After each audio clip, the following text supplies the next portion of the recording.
C'est toujours un plaisir de me retrouver ici à l'INO. Donc je veux d'abord vous remercier d'être présent ici et je suis ravi de pouvoir imaginer qu'on va engager un dialogue sur cette question névralgique, je dirais stratégique de l'eau et de l'eau particulièrement de l'eau urbaine. Et je suis ravi et je veux remercier aussi Samir d'avoir accepté d'être discutant dans cette séance.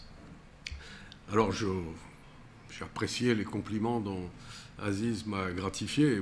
Spécialiste de l'eau, oui, on a eu ensemble l'occasion de travailler de plusieurs années, en particulier sur la situation de Casablanca et le développement d'un programme, qui s'appelait le programme INMA, qui est le programme INDH-INMA, donc qui s'inscrivait dans une décision royale à la suite d'une décision royale de 2005 de inclusion en quelque sorte des quartiers précaires, non pas les bidonvilles qui sont traités par le programme VSB, mais par l'idée de laisser en place dans les quartiers non structurés près de 80 000 ménages sur Casablanca. Donc oui, j'ai eu l'occasion de développer une approche économique. Je peux vous dire laquelle parce qu'elle est assez, je crois, assez riche, même si elle est compliquée méthodologiquement.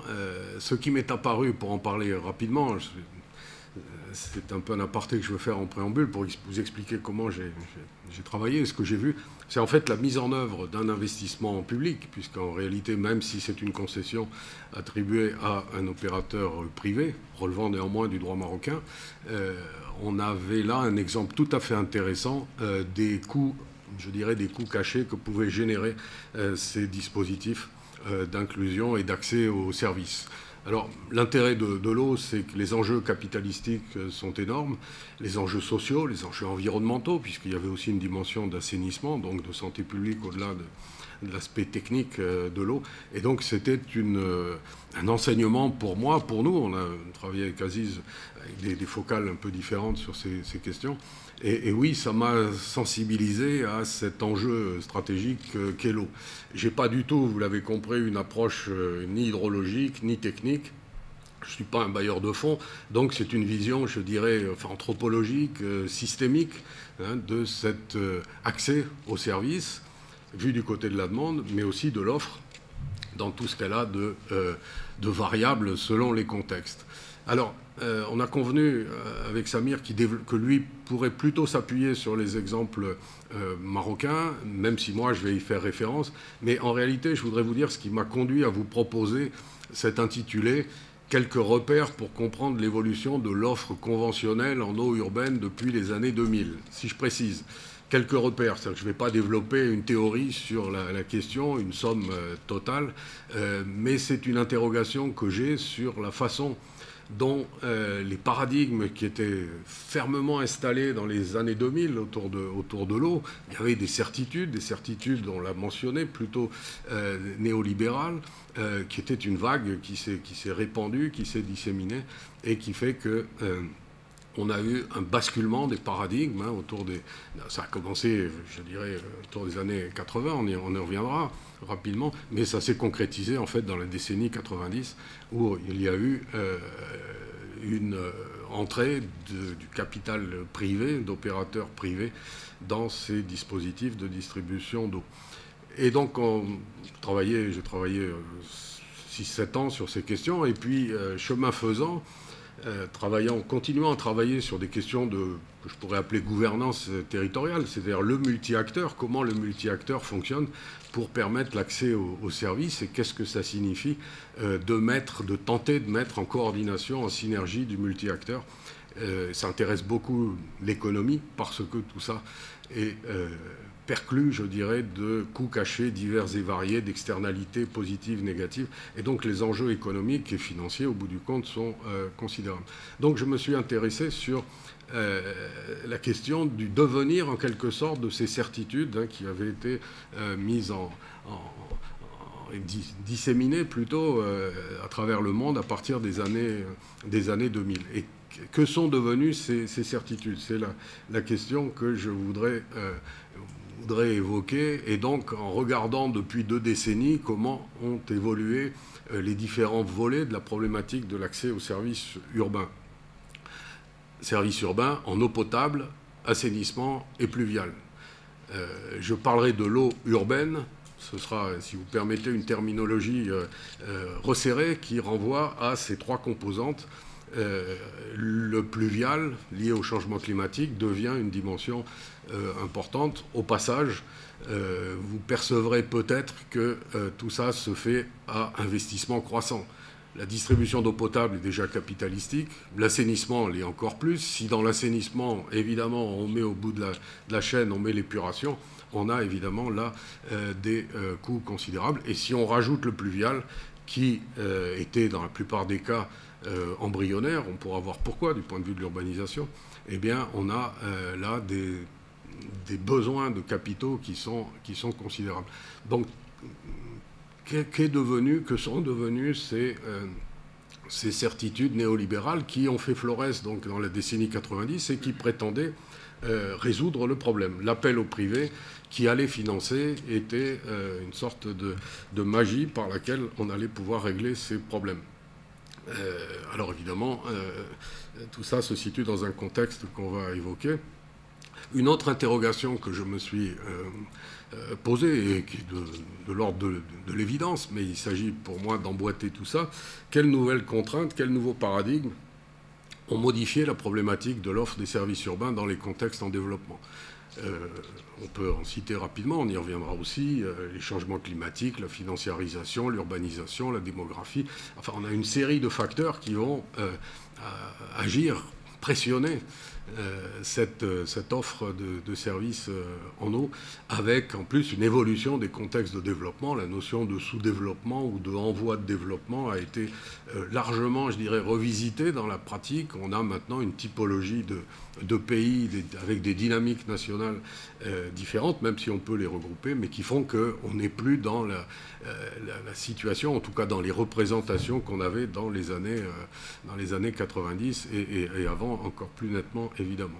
Et puis, quelles avancées empiriques et théoriques on peut avancer compte tenu de ce qu'on a observé. Et c'est là où on peut revenir peut-être, on le verra, sur le cas marocain, qui me paraît à bien des égards exemplaire par la réussite, il faut le dire comme on l'observe, la réussite de cet accès aux services en milieu urbain, en milieu rural sans doute aussi, dans une autre mesure.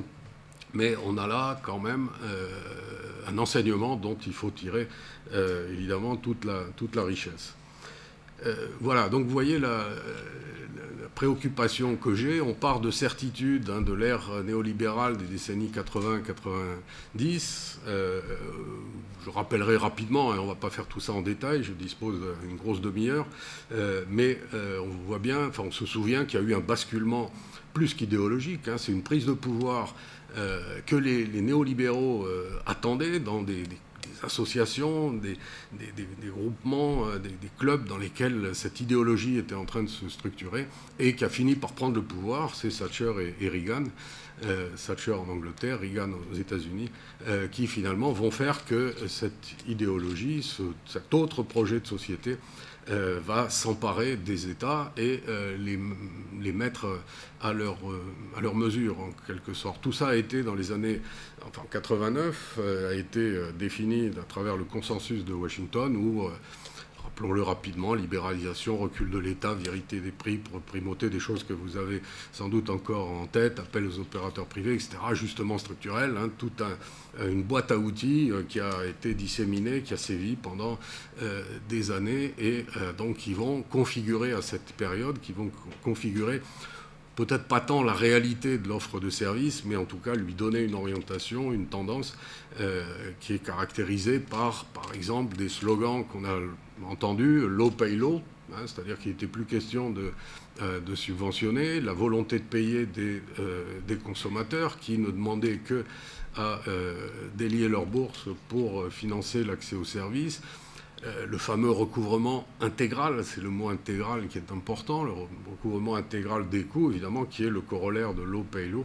Il s'agissait de considérer que chaque secteur devait avoir son autonomie. On voit bien que l'opération consiste à gommer la présence de l'État à la fois dans la régulation et à la fois dans le financement, puisque parallèlement les États étaient soumis à un régime serré, je dirais, du point de vue de leurs moyens, et on a là donc des principes qui étaient complémentaires de la stratégie qui se mettait en place. Tout ça a été, on le sait, a été développé par les institutions internationales. Je ne reviendrai pas sur les outils classiques qui ont été mis en place, les dispositifs en matière de distribution d'eau. C'était la délégation de services publics à travers la concession. Concession, ça veut dire que c'est l'État et l'opérateur qui travaillent ensemble, mais l'État se tournant vers l'opérateur, et l'opérateur, à travers les tarifs, va assurer le financement des investissements avec une régulation plus ou moins efficace, plus ou moins présente quand je dis l'État, c'est les autorités, qu'elles soient territoriales ou qu'elles soient nationales. Une nuance près quand même, c'est que la Banque mondiale s'est emparée de ce modèle pour le diffuser, mais en réalité, en s'appuyant sur la délégation de services publics à la française, comme c'était dit, mais dans l'histoire de France, on s'aperçoit que c'était plus l'affermage que la concession qui était développée. L'affermage, c'est l'État qui reste le bailleur, et il y a un opérateur privé avec un contrat de gestion qui est mis en place. Mais la Banque mondiale a plutôt poussé à la mise en place de délégations de services publics. Après est arrivé le modèle anglo-saxon de partenariat public-privé, où là, c'est un opérateur privé qui est chargé par une collectivité ou par l'État de mettre en place tout le réseau et de se faire payer par les collectivités avec évidemment un risque d'endettement. Enfin bon, c'est des modèles, des systèmes contractuels classiques sur lesquels on pourra revenir si vous le souhaitez, mais l'important c'est de voir qu'on avait imaginé à travers ces modalités de pouvoir financer les réseaux et de régler le problème d'une offre de services en eau que l'on a enlevé à l'État et qu'on confiait finalement à des opérateurs privés. En réalité, sur l'eau urbaine, de ce que j'ai vu à travers les organismes qui promeuvent ce système de contrat de partenariat, en réalité, l'eau urbaine a peu mobilisé ces contrats par rapport à d'autres secteurs comme les transports, par exemple, mais ils restent toujours d'actualité. C'est des systèmes qui sont toujours en vogue. Et on entend souvent, quand l'État ou une collectivité, que ce soit au Maroc ou ailleurs, veut promouvoir un marché de gros ou une gare routière, c'est PPP qui est la réponse, je dirais un peu rapide, parce que ça a montré aussi les difficultés, la complexité de l'usage de ce mode à la fois de financement et de gestion. Mais avançons un peu dans l'histoire. Et on en vient aux années 2000, où il semble bien que l'idéologie néolibérale, face au principe de réalité, montre ses limites. Alors elle a produit un certain nombre d'avancées, qui restent quand même modestes. Je regardais des chiffres là avant de venir, des chiffres internationaux. C'est une antenne en quelque sorte de la Banque mondiale qui évalue à 7% de l'eau distribuée dans les villes en développement qui relèvent d'acteurs privés ou concessionnaires. Donc ça reste relatif. C'est des chiffres de 2009. Alors bon, il y a une dizaine d'années, les choses ont peut-être continué à évoluer, mais on n'est pas sur du 50-50. On a quand même, généralement, le poids de l'État reste important. Mais on voit bien qu'il y a eu quand même une percée, et que si on considérait d'autres secteurs, on aurait peut-être, et sans aucun doute, je parlais des transports, mais pas seulement, on aurait des chiffres sans doute beaucoup plus importants. Donc, année 2000, que se passe-t-il? On s'aperçoit que ce modèle idéal néolibéral ne produit pas les effets attendus et que même il révèle sa complexité, voire le refus d'être accepté par un certain nombre de pays, je pense à l'Amérique latine, où ce refus d'ailleurs est, il faut le dire aussi, est le résultat de conflits internes où, j'allais dire, le malheureux opérateur étranger s'est retrouvé pris dans des conflits qui l'ont complètement dépassé. Il a rien compris au film, et le fait est, c'est qu'il a pris ses clics et ses claques, qu'il a dû partir. Alors, il y avait aussi, ce qu'on retrouve souvent, c'est l'absence de régulation qui fait que l'opérateur privé, évidemment, l'image que j'utilise, c'est le doigt dans le pot de confiture, et il profite évidemment de situations qui ne sont pas encadrées, et à partir de là, évidemment, ce type de situation ne peut pas tenir très longtemps. Mais plus, je dirais, vu en interne dans cette optique néolibérale, on voit que la notion que j'ai évoquée de recouvrement intégral des coûts ne tient plus. Et c'est au sein même du Conseil mondial de l'eau, qui est quand même l'émanation de tous les grands groupes opérateurs de l'eau, ces groupes proposent de parler maintenant de recouvrement durable des coûts. C'est-à-dire qu'on voit bien que l'idée de récupérer systématiquement, de rapprocher le prix de l'eau à son coût, puisque c'est ça l'enjeu, hein, superposer le prix, faire que le prix corresponde au coût. Et donc on est là dans l'eau paye l'eau, puisqu'on a un équilibre comptable en principe qui peut être atteint. De même, la volonté de payer des consommateurs devient de façon beaucoup plus réaliste la capacité de payer. Est-ce qu'ils peuvent payer ou pas et dans quelles conditions la marchandisation de l'eau peut être envisagée, mais j'allais dire modérément, sous réserve d'un retour de la subvention. C'est ce qu'on verra dans le point suivant avec les politiques pro-pour, qui se développent en vertu du principe d'inclusion, hein, qui est généralisé, et donc il faut bien que l'inclusion se réalise, particulièrement dans ces domaines, parce que, et là je rejoins le rappel que faisait Aziz en introduction, la population, les urbains sont là et exigent un accès à l'eau qui est de moins en moins négociable. Je crois que depuis 20 ans, ce qui apparaît quand même assez nettement, c'est que la revendication, ce qu'on a appelé en Amérique latine, ce qu'on a appelé le droit à l'eau, qui était un droit un peu, enfin je dirais théorique, ça s'est presque transformé, si j'osais l'image, disons, dans un devoir d'offre en eau urbaine de la part des autorités. Le droit à l'eau, ce n'est pas en réalité matérialisé par une réglementation, une législation, une sanction des États ou des collectivités qui n'assumeraient pas ce droit à l'eau. Mais par contre, ce qui apparaît nettement, c'est une pression des populations pour exiger un devoir d'une offre en eau. Alors, devoir qui est assumé évidemment très différemment. Hein. Là, ça oscille entre 0 et 1, vous pouvez imaginer. Mais quand même, tendanciellement, il y a cette montée en force des attentes des populations sur les services de base. Et ce qui est apparu aussi aux yeux des néolibéraux, qui ne font pas preuve d'entêtement, mais qui sont dans une stratégie labile, pour ne pas dire habile, que les PPP, que ce soit les DSP ou les contrats de partenariat, ont montré leurs limites par leur complexité, le coût relatif, l'asymétrie d'information et au bout du compte, une relative faible utilisation, hein, avec les chiffres que je rappelais, 7% de l'eau urbaine des villes des pays en développement relève du privé.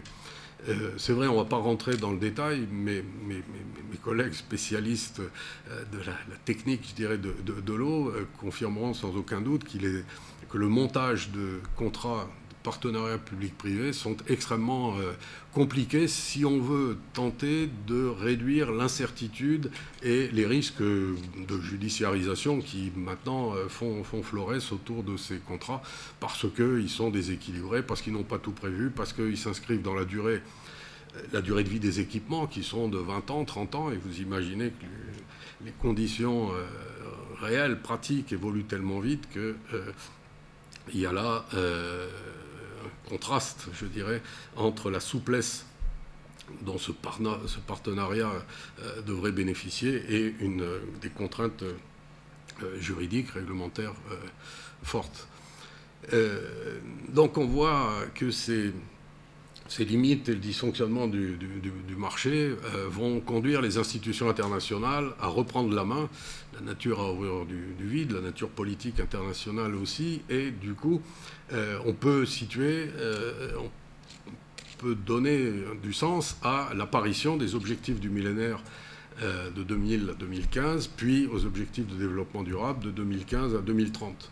On voit bien que c'est reprendre la main après cette période néolibérale triomphante, je dirais. On voit qu'il y a ce souci de redonner un discours consensuel puisque c'est un discours qui a été produit à l'échelle des Nations Unies, à l'échelle de 197 pays, et il était important de réunifier, de remettre en phase, en convergence, une unanimité, d'autant plus que la préoccupation environnementale, puis climatique. Alors, je pense qu'on va faire l'économie du détail de ces objectifs du millénaire, puis de ces objectifs du développement durable. Je crois que l'important, c'est de comprendre qu'ils ont, par rapport à ma préoccupation, de voir avec vous des repères sur l'évolution de cette problématique, de voir qu'il y a eu, et quand je dis il y a eu, il y a toujours, il n'y a pas une information relativement à l'environnement ou aux villes ou aux services urbains qui ne fasse pas référence, et je passe sur d'autres secteurs, qui ne fasse pas référence aux ODD. Donc on est, je dirais, envahi de ces références qui, si on avance, hein, là on passe aux 17 objectifs, hein, on était à 8, je vous fais grâce des détails, je crois que tout le monde a vu, a consulté ce type de présentation. Je crois que ce qu'il faut quand même en retenir, si j'essaye de résumer, c'est la conception systémique des ODD, au sens que on était auparavant, je pense à la décennie de l'eau. Autant que je me souvienne, je me tourne vers toi Samir, 70-80. Voilà. La décennie de l'eau était très sectorisée. J'allais dire très étanche, si vous me passez l'expression, très étanche au sens que c'était l'eau et que l'eau. Alors qu'avec les ODM puis les ODD, on est dans une approche qui est de plus en plus large et qui systémique au sens que tout ça fait système et qu'on peut certes ouvrir une focale sur tel ou tel aspect du problème, pour le dire comme cela, mais c'est les interactions qui sont fortes. Alors, c'est sans doute l'esprit qui a porté ces deux approches ODM-ODD, avec une vertu que je trouve intéressante, c'est d'articuler le petit cycle de l'eau. Petit cycle de l'eau, c'est l'eau urbaine, hein, c'est l'eau qui arrive par adduction, qui est distribuée différemment, on pourra le voir en détail, et puis ensuite qui est collectée.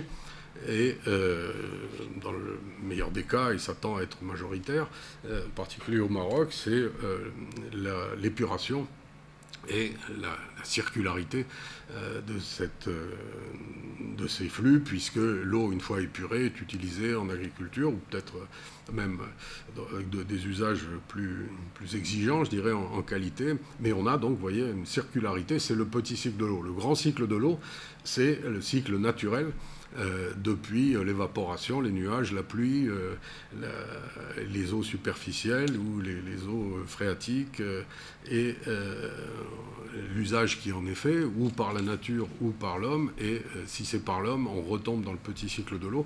Et ces ODD, particulièrement les ODM, particulièrement les ODD, je veux dire, pardon, ont cette vertu de systématiser cette approche. Il y a là quelque chose de tout à fait intéressant, c'est-à-dire de ne plus distinguer le service et la ressource.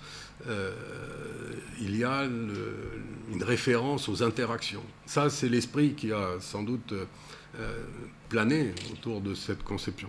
Le problème, c'est que dans la réalité, on a 17 objectifs avec des sous-objectifs et que tout ça est quand même très, très segmenté, très compartimenté, et que la préoccupation de départ, on a du mal à la retrouver à l'arrivée, si bien que, moi je l'entends dans les réunions qu'on peut avoir sur ces questions, le rappel principal autour des ODD, c'est le côté systémique, c'est les interactions, c'est l'écosystème anthropique avec ses différentes facettes, et qu'il s'agit de rien oublier. On retrouve là un peu ce qui a été aussi à l'origine de la gestion intégrée des ressources en eau, à une autre échelle, la GIR, comme on le disait, plutôt sur les bassins versants. Les ODD, vous l'avez compris, c'est au niveau international. Mais l'idée, la tendance, elle est celle-là. Si je reviens à ma préoccupation de dire qu'est-ce qui s'est passé depuis 20 ans, eh bien, il y a cette idée, au moins parmi les responsables à la fois scientifiques et politiques, au sens international, il y a cette préoccupation, cette perception qu'on est dans un écosystème, ou en tout cas dans des interactions extrêmement fortes, et qu'on ne peut pas agir sur un aspect du problème sans avoir en tête les conséquences ou les réactions des autres composantes de ce système. Ce qui, évidemment, en rajoute en complexité. Alors, on peut regretter cet aspect en silo, malgré je dirais le bon esprit dans lequel ont été conçus ces ODD. On remarquera aussi que les objectifs sont extrêmement ambitieux, multiples, non contraignants. On n'a pas de diagnostic sur les causes réelles des difficultés. Et on peut comprendre pourquoi, on va y venir. On n'a pas de modèle économique correspondant à la faisabilité financière de ces objectifs. Comment on finance tout ça? Il y a la fameuse finance climat, les 1000 milliards annuels, les 100 milliards annuels qu'il faut mobiliser. Bon, ok. Mais tout ça, c'est des pétitions de principe qui se heurtent à un plafond de verre ou un mur de verre, comme on voudra, et qui font que, pour l'instant, ça reste largement lettre morte. Aussi, on observera que la prise en compte des capacités d'organisation et de coordination, ce qu'on appelle médiatiquement à tout propos la gouvernance, mais concrètement, c'est comment on fait pour à la fois faire du multisecteur, du multiniveau, depuis les territoires de base, locaux, du coin de la rue jusqu'à l'international, comment on articule cette gouvernance multiniveau, multisecteur, on l'a vu avec les différents aspects, que ce soit de santé, de formation, d'eau, d'assainissement, etc. Et puis,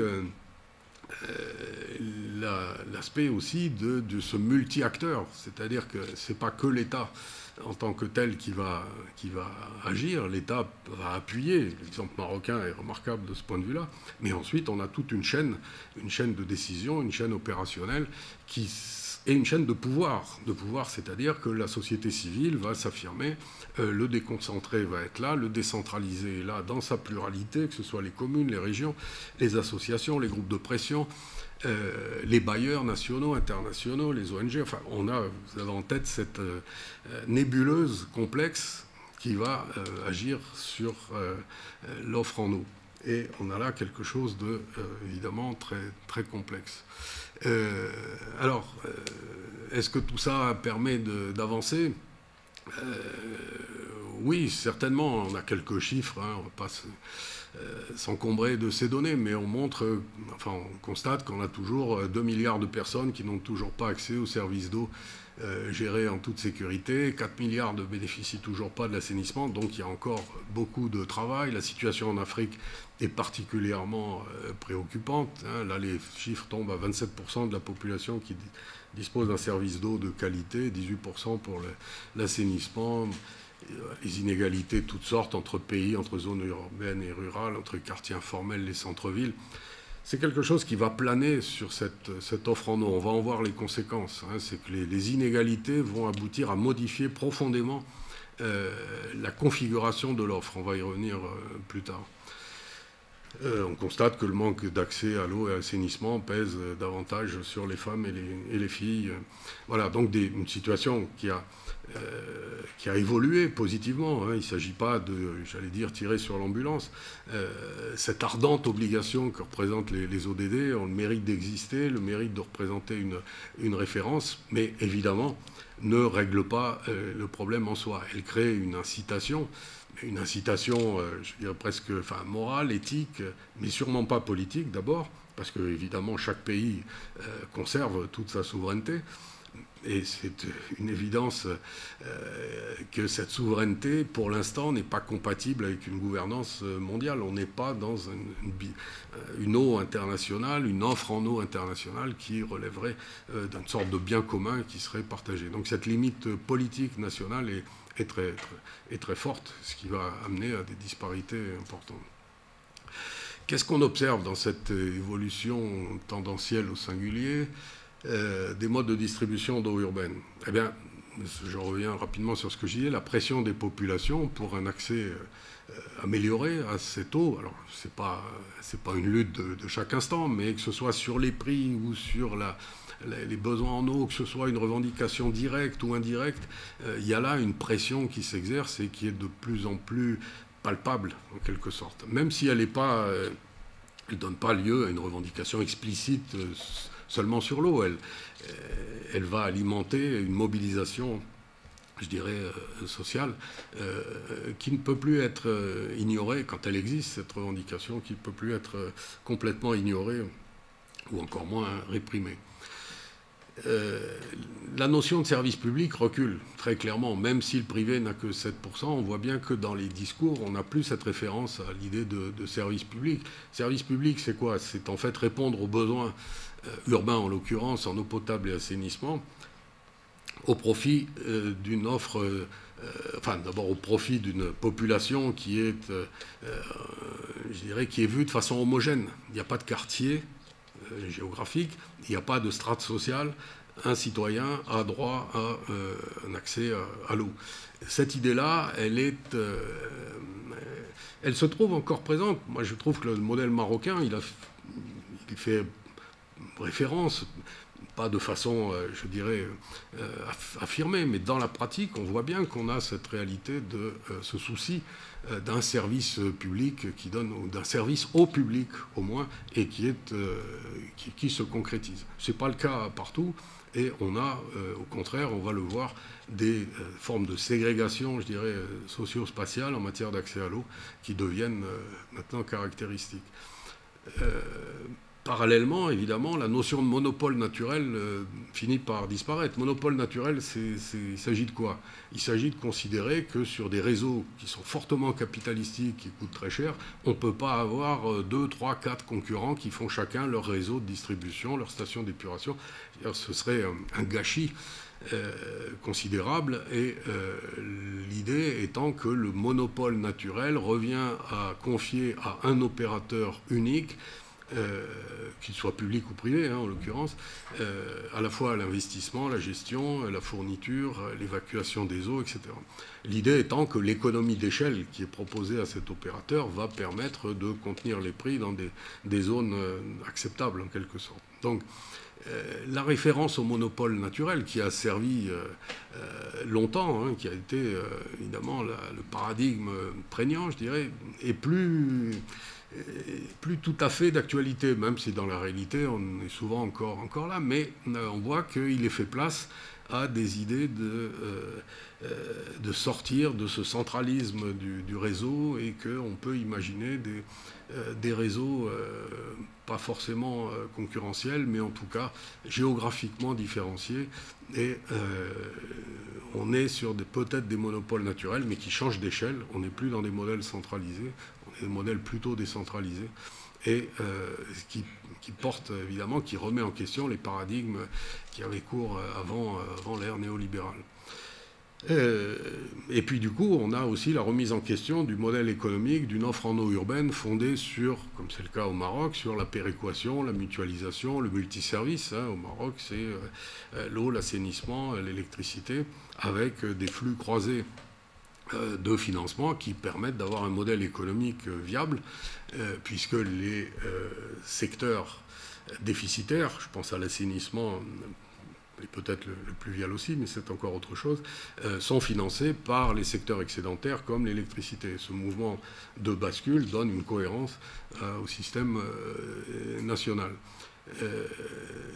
La fiscalité non plus a plus tout à fait droit de citer, enfin dans le principe, dans l'esprit, dans la réalité on n'en est pas encore là. Les subventions publiques non plus, au profit d'une intermédiation financière, c'est-à-dire que on a de plus en plus, à travers les PPP, à travers des opérateurs qui en fait avancent le financement et se payent ensuite pendant toute la durée du contrat. On a de l'intermédiation financière, mais à la différence de ce que moi j'ai entendu dans des réunions internationales, on dit mais il n'y a plus de problème de financement maintenant, puisqu'on a les PPP. Comme si les PPP étaient la mobilisation d'une nouvelle ressource. On verra les ressources auxquelles on peut penser, Mais non, pas du tout. Le PPP, c'est de l'intermédiation. C'est comme si vous alliez chez votre banquier pour financer une voiture, il faut rembourser la voiture. Et là, c'est pareil. Le PPP, il faut rembourser l'infrastructure qui a été préfinancée par l'opérateur. Donc, les PPP ne sont pas une ressource, et pire que ça, une ressource financière, mais c'est une ressource extrêmement coûteuse. Et donc le modèle économique, une fois de plus, est remis en question. Les péréquations, fiscalité, subventions, tout ça a tendance à être mis de côté. Puis les États n'ont plus les moyens en général. Et donc on est plutôt dans un glissement vers l'intermédiation financière.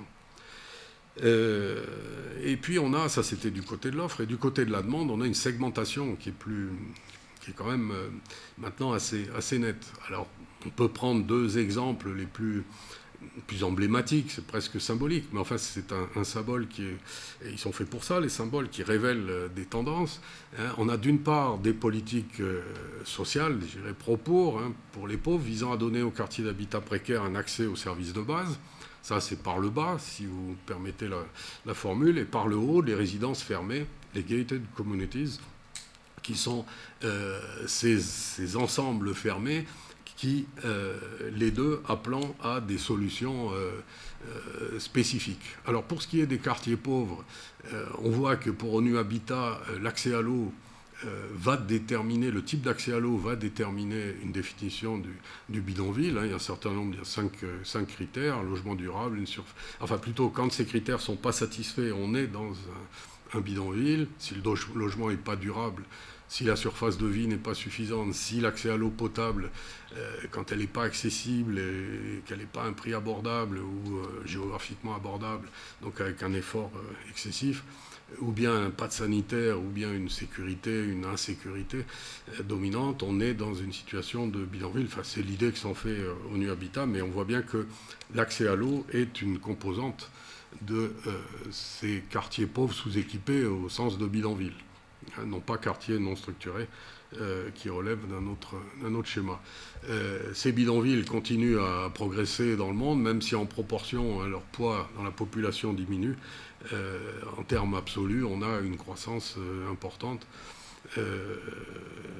Et les proportions d'urbains en bidonville sont encore élevées. Par exemple, dans 11 pays, je lis, plus des 3/4 des urbains sont comptés comme vivant dans des bidonvilles. C'est le cas en République centrafricaine, au Soudan, au Tchad, avec des proportions, en Mauritanie, Madagascar, des proportions élevées. Alors, certes, on peut réfléchir aux définitions qui sont prises, aux modes d'évaluation, au recensement. Bon, il y a de l'approximation dans tout ça, mais on voit bien qu'il y a là encore une prolifération de pauvreté. Et alors, quel est le type d'offre en eau qu'on peut proposer à ces quartiers pauvres? Je commencerai par le dernier, parce que c'est celui qui a cours au Maroc, avec des politiques publiques sociales, le programme INDH, qui, dans les grandes villes, a développé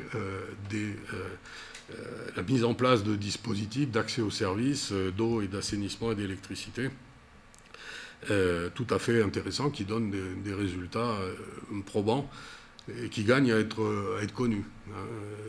Mais on voit bien que tout ça part d'une volonté politique très claire, très forte, très exigeante, et tout ça donne du résultat. Alors, on peut mieux faire, on pourra en parler si vous voulez, on peut mieux faire au sens de...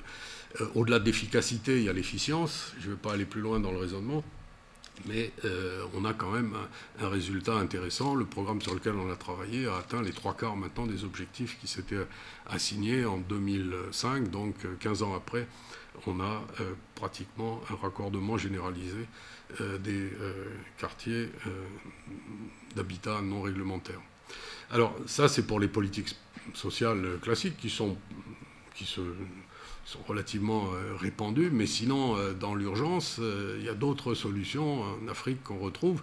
C'est les petits opérateurs privés et les mini-réseaux de distribution. C'est-à-dire qu'on laisse ça à des entrepreneurs qui vont... Vous voyez bien que là, l'histoire du monopole naturel disparaît, et on a la construction de mini-réseaux d'eau. Moi, j'ai vu ça à Bamako. Alors, c'est mini parce que, d'abord, ils ne sont pas très étendus, et qu'ensuite, le diamètre des tuyaux est relativement réduit, et donc peu de pression, peu de volume d'eau. Pour quelle raison? Comme l'assainissement n'a pas été prévu, il n'y a pas de collecte d'eau usée, donc malgré les faibles volumes, devant chaque maison, il y a une mare. Enfin, ça crée des situations d'hygiène assez déplorables. Ça donne de l'eau, certes, mais en créant des situations environnementales assez impressionnantes. Voilà. Les bornes fontaines classiques, hein, sauf ce qu'il est moins, c'est qu'elles sont devenues payantes. Elles étaient gratuites auparavant. Et les gratuites ont tendance à disparaître pour laisser place à ce qu'on appelle en Afrique des kiosques à eau, où l'eau est payante, avec un gérant de borne fontaine, un prix au volume, au seau d'eau qui est utilisé, et ce qui permet en principe moins de gaspillage d'eau, moins de vandalisme, un entretien plus assuré. Voilà, c'est des solutions qui sont proposées. On voit bien que là, on a des formes d'accès marchand, alors totalement marchand à l'eau. On ne dit rien de l'assainissement dans ce cas-là, ni de la conservation de l'eau. C'est un problème. La conservation de l'eau ensuite à domicile, il y a des risques d'infection, des risques de contamination liés à des contextes de pauvreté. Évidemment. Voilà, donc on a cette configuration de l'eau qui est pas nouvelle, mais ce qu'il est le plus là, c'est la montée en puissance des petits opérateurs privés, par exemple au Cambodge, où ça a été une des solutions. L'État, considérant qu'il n'a pas les moyens, il n'a pas la capacité d'assurer une couverture intégrale, donc il fait appel à des petits opérateurs privés. Mais là, c'est un peu, comment dire, une sorte de jungle, parce que il s'agirait de réguler ça, d'avoir à la fois une qualité, d'organiser la distribution, d'avoir des prix qui soient cohérents, de s'assurer de la longévité, en quelque sorte, de la durée de vie de ces opérateurs, de façon à ce qu'il n'y ait pas des coupures d'eau, des heurts, des mouvements sociaux à la suite de l'insatisfaction. Donc, il y a un souci pour les autorités, pour les bailleurs internationaux aussi, d'essayer de soutenir ce type d'initiative. Mais c'est évidemment plutôt compliqué parce que ce sont des effets d'aubaine qui font qu'un commerçant, tout d'un coup, décide, j'ai vu ça au Vietnam, décide de créer son petit réseau. Et quand ça ne fonctionne plus, ou que c'est trop compliqué, ou qu'il n'est pas payé, il plie bagage. Donc tout ça, quand même, ça fait désordre, c'est le moins qu'on puisse dire, si on peut oser cette image quand il s'agit d'accès à un service de base. Pour les couches urbaines aisées, je schématise cette opposition, en tout cas ce contraste dans l'accès aux services, avec le modèle des résidences fermées. Ce sont des sortes de villes privées largement indépendantes des politiques publiques du point de vue de l'accès aux services de base et à la sécurité. Là encore, il est intéressant de voir le modèle économique et les financements qui vont correspondre à ces équipements en eau, assainissement, plus autonomes et pluviales, dans le cadre de j'appellerais ça la concession de la communauté urbaine qui a été constituée, une sorte de copropriété à grande échelle. L'État et les communes conservant la charge du hors-site. Le hors-site, c'est l'adduction qui amène l'eau jusqu'à la limite de cette propriété, ce quartier, cette mini-ville en quelque sorte. Et ça, c'est à la charge de l'État. Mais ça réduit évidemment d'autant le besoin de financement ou des communes ou de l'État. Mais ces résidences fermées intéressent les collectivités parce qu'elles génèrent de la fiscalité et elles n'exigent pas d'infrastructures. Je vais essayer d'avancer pour résumer et considérer que, après cette présentation de l'évolution de l'offre, on voit qu'elle dépend d'un double phénomène, si j'essaye de synthétiser. On est dans une complexité croissante du processus de développement territorial et donc de la décision publique. Plus d'acteurs, plus d'échelles, plus de demandes, et tout ça fait qu'on va voir rapidement, parce qu'il faut que j'avance, les différentes contraintes, les différentes composantes de cet écosystème de complexité qui se met en place et d'incertitude. Et ensuite, une multiplicité de puissantes variables vont interférer ou interagir sur l'offre urbaine. C'est-à-dire l'offre pour présenter ça schématiquement, on n'est plus sur une décision publique qui dit là, on va livrer de l'eau en telle quantité à tel quartier, telle zone ou à telle ville, mais on est sur une multiplicité de variables qui vont déterminer cet accès à l'eau. Et on va se demander rapidement quels sont les principaux déterminants des stratégies nationales en eau urbaine. Il y a maintenant de puissants facteurs systémiques qui vont expliquer justement la différenciation de cette offre. Je passe vite pour les rappeler, on pourra les reprendre en détail si vous le voulez. Croissance démographique mondiale, c'est un secret pour personne que la pression humaine est considérable, même si le taux de fécondité a baissé. Il est passé de 5 enfants par femme dans les années 50 à 2,5 en 2015, mais avec encore de fortes disparités liées à des transitions démographiques différentes. Croissance de la population urbaine, en particulier dans les pays en développement. L'Inde, la Chine, le Nigeria, 35% de croissance prévue de la population urbaine entre 2018 et 2050. L'Inde aura dépassé 416 millions de citadins, la Chine 255, le Nigeria 189. Donc tout ça est considérable. Une urbanisation aussi croissante. 55% de la population mondiale vit en ville. Elle croît à un taux de 1,2% par an. Il faut rappeler, si cet aspect était oublié, que l'urbanisation des pays en développement est exceptionnellement rapide. Jamais l'humanité n'a connu cette pression, cette rapidité, cette extension de cette urbanisation, avec une autre caractéristique, c'est le faible contrôle qu'il est possible d'exercer sur cette croissance extensive et rapide. L'absence de politique foncière, d'une façon générale, la pauvreté fait que l'habitat non conventionnel se développe, donc d'où on l'a vu, l'habitat sous forme de bidonville, non réglementaire. Donc la complexité se rajoute à la complexité et des autorités qui ont une responsabilité publique se retrouvent confrontés à des dynamiques qui sont considérables. Et il y a là quelque chose de tout à fait exceptionnel, ce phénomène de ciseaux entre des taux de croissance démographique, d'urbanisation et des responsabilités opérationnelles, de gestion, de management, que l'on n'a jamais connu dans l'évolution de l'humanité. Donc c'est un défi considérable auquel chaque pays tente de répondre, et il y a des expériences intéressantes et il y a même des réussites, on en a cité, on a fait référence. Il y a aussi la concurrence des usages, l'eau agricole, les activités extractives. Là je sors d'un colloque sur les activités extractives, j'ai vu, je n'avais pas imaginé que pour sortir un baril de pétrole, il faut mobiliser en moyenne 5 barils d'eau, l'équivalent en volume, mais dans des pays comme le Canada et les États-Unis, c'est jusqu'à 14 volumes d'eau par rapport à un volume de pétrole. Pour quelle raison ces différences? C'est parce que plus les gisements de pétrole sont arrivés à maturité, donc plus ils ont été, passez-moi l'expression, ils ont été épongés. Alors il reste toujours quelques barils à sortir, mais il faut injecter de l'eau, injecter de la vapeur, de plus en plus profond et en volume.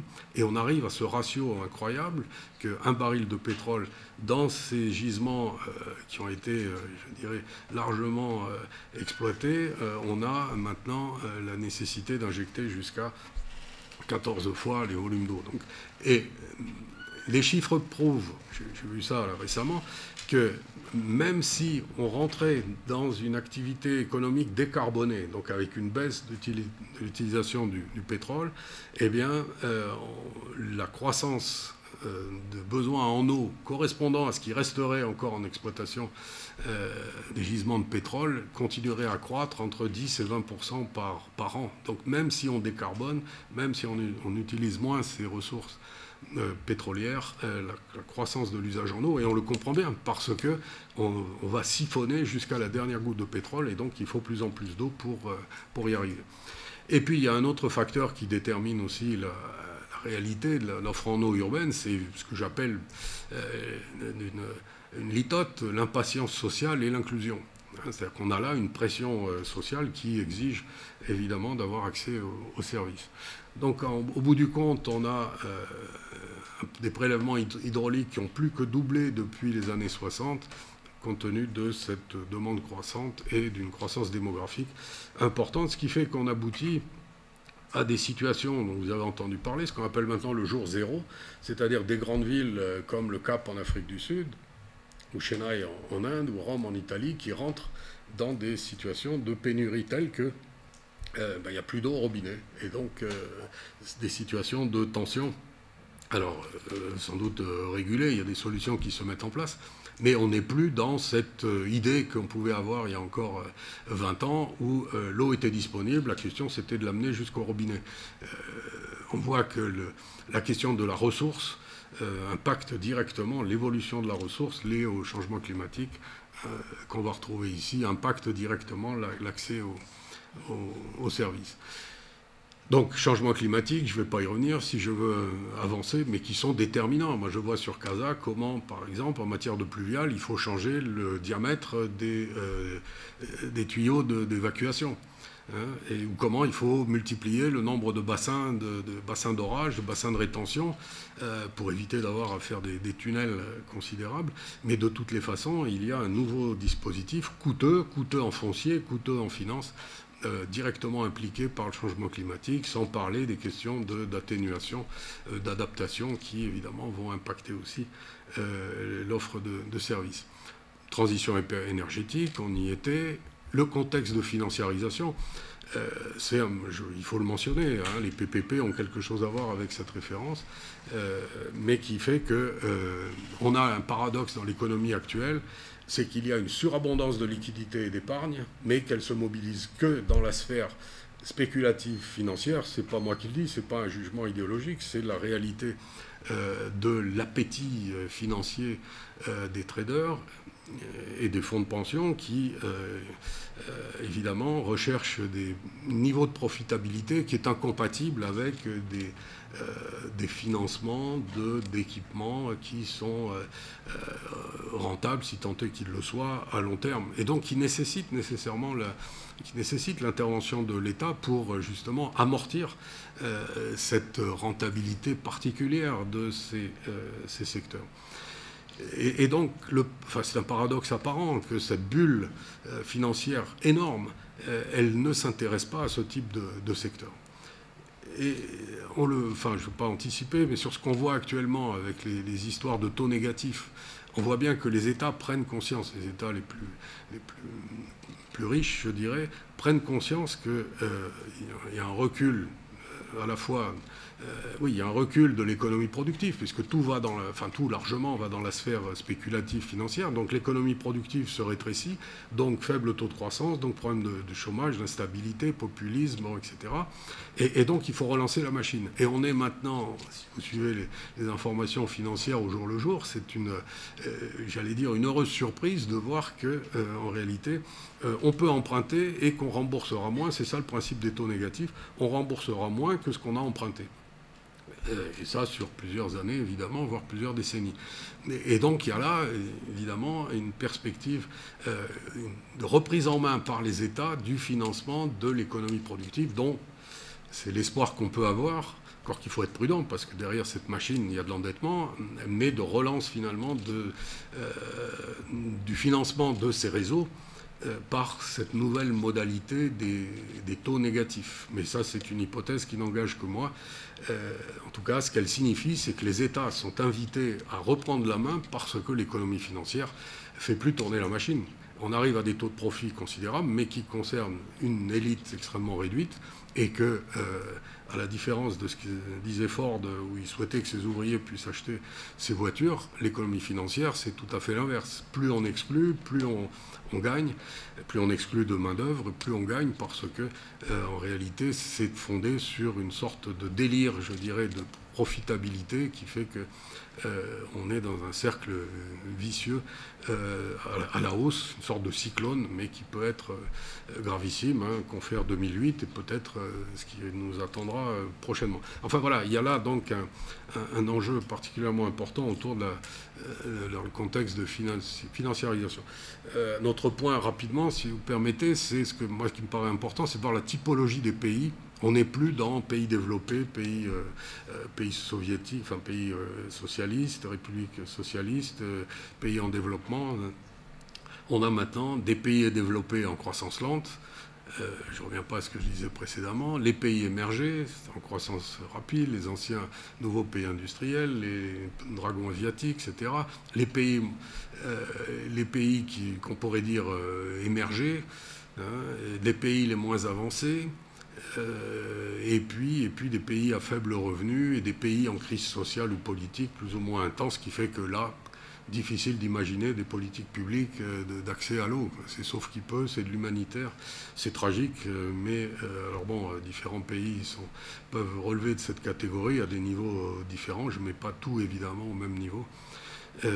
Mais voilà, cette typologie est aussi à prendre en compte. On n'est plus dans une vision technique de l'offre en eau. Voilà, on met un tuyau, on met de l'eau, et quel que soit le contexte, on arrive à un résultat. Il y a là une difficulté qui est liée à ces nouvelles situations. Et puis pour compliquer encore un peu les choses, on a tout ce niveau de la décision publique, je dirais, qui part des injonctions internationales, qui passe par les politiques publiques nationales, qui passe ensuite, si on descend dans l'échelle, par l'action publique à l'échelle des territoires, où se pose une question là aussi d'efficacité, parce que plus la chaîne de commandement est longue et plus elle se tord en quelque sorte, elle est moins fonctionnelle, puis les opérateurs avec leurs qualités, leurs compétences, leurs limites, régulation publique ou pas, etc. Et donc là, on rajouterait à ça évidemment l'accès à l'eau non conventionnelle pour rendre les choses encore plus compliquées, mais on voit bien que cette verticalité vient encore compliquer davantage la situation. Je rajouterai la décentralisation sans m'éterniser sur le sujet, qui fait que c'est aux communes, hein, j'en veux pour preuve la charte communale marocaine, dans laquelle qui est dit que les communes ont en charge cette offre de service, pour le dire comme cela, en eau urbaine, avec la possibilité de déléguer. Les financements, on y reviendra si vous voulez, avec les différents modes les ressources classiques, et qui ont chacune leur dynamique. On ne va peut-être pas compliquer ou charger la présentation pour ne pas vous saturer. Mais la question, parce que la question, elle est bien là. Elle est à la fois dans ce qu'on peut appeler la gouvernance, c'est-à-dire ce multi-acteur de l'international au local, multi-acteur du niveau national au niveau du quartier, et ce multi-acteur au niveau des différentes parties prenantes qui interviennent dans cette offre en eau. Ça, c'est le volet gouvernance. Et puis l'autre volet sur lequel on pourra revenir, c'est l'aspect financement de ces services. Alors on a vu les PPP, on a vu leurs limites, et on a là quelque chose qui est aussi extrêmement difficile, puisque ça se combine, ou c'est en compétition avec le financement de ces ODD et de l'adaptation ou de l'atténuation des effets du changement climatique. Il y a véritablement une compétition sur la ressource financière qui est compliquée, avec l'idée de verdir aussi les investissements, c'est-à-dire faire en sorte que quand on finance un investissement, il faut s'assurer qu'il s'inscrive bien dans une logique de décarbonage, si vous me passez l'expression, voilà, de réduire le niveau d'usage de carbone. Enfin voilà. Mais ce que je voudrais retenir de cette avant-dernière slide, c'est l'augmentation du coût économique de long terme de l'eau. C'est-à-dire que, on ne l'a pas évoqué, mais que ce soit le dessalement, la captation à longue distance ou profonde, la potabilisation, les STEP, donc les stations d'épuration, l'ensemble de ces facteurs, et on peut en rajouter, fait qu'on a une croissance du coût économique de long terme. Et ça, c'est un problème considérable. C'est-à-dire que si on reste sur l'idée qu'on est dans le recouvrement intégral des coûts, soit on augmente la productivité des différents segments qui interviennent dans l'eau pour essayer de réduire les coûts, soit il faut trouver des modalités qui combinent du financement public, de l'autofinancement lié aux tarifs, du subventionnement. Enfin, c'est l'incertitude qui me paraît caractériser ce secteur, sans qu'on en voit clairement les lignes de force. On voit bien les contraintes, comme j'ai tenté de le proposer, mais on en voit mal comment dire, une schématisation qui serait simple à saisir. Bon, on pourrait revenir encore sur ces financements avec des gisements fiscaux que l'État pourrait, ou les collectivités pourraient récupérer, puisque mettre ces réseaux produit de la plus-value foncière. Donc on se dit, tiens, il serait tentant que l'État, raisonnablement, les États récupèrent une partie de cette plus-value pour financer. C'est plus compliqué que ça, évidemment. Voilà. Mais la conclusion ultime, pour moi, j'y reviens, je l'ai déjà annoncé, c'est que je verrai 3 valeurs importantes. C'est la volonté politique nationale. S'il n'y a pas ça, il n'y a pas d'eau. Enfin, c'est un peu caricatural. Il n'y a pas d'eau. Il n'y a pas d'eau conventionnelle. Il n'y a pas un accès décent à l'eau. Le portage institutionnel, c'est-à-dire d'avoir des institutions qui donnent corps à un choix politique. Ce portage institutionnel et avec une descente vers le local, puisque l'eau va s'implanter localement, et ensuite la capacité de régulation politique. Ce sont les 3 piliers, en quelque sorte, sur lesquels une offre conventionnelle de l'eau doit pouvoir s'appuyer pour être à l'équilibre entre ces différentes contraintes qui, vous le voyez, sont importantes en nombre, complètes. J'ai essayé d'être complète dans leur présentation, mais surtout complexe dans leur articulation. Voilà, je suis désolé, c'était un peu dense, un peu long. J'ai essayé d'embrasser tout ça, et je vous remercie de votre attention et des questions que vous ne manquerez pas de nous poser quand Samir aura réagi à mon long propos. Merci.